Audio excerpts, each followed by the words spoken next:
The morning report for 20th September 2010. There's not much economic news coming through this week. We certainly we'll hear from the Reserve Bank tomorrow on the keeping the rates steady last month.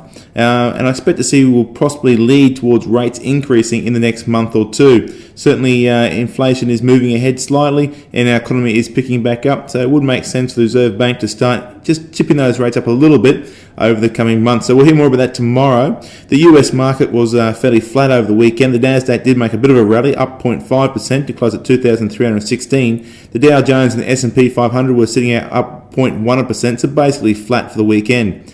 Our market rallied on Friday, up 0.7 to close at 4,639 points, and will probably close around the same level today with not a lot of information coming through or not a lot of lead out from the US.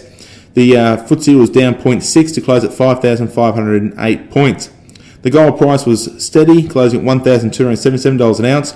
Oil was down 1.2% to close at $73.66 a barrel, and the Aussie dollar is sitting just under 94 US cents. Now keep in mind that the Aussie dollar is a little high at this level, and we do expect to see it pull back.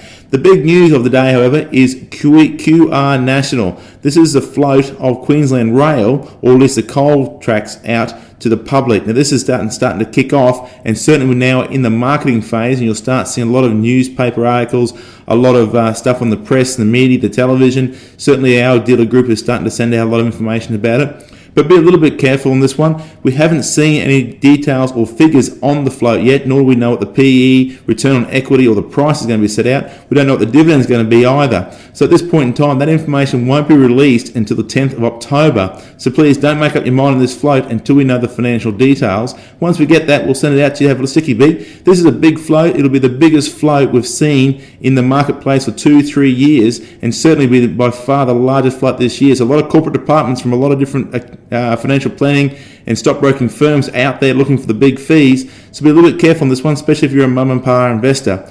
10th of October, we'll have some more information out and we'll post that on our website. For more information, go to our website at growyourwealth.com.au.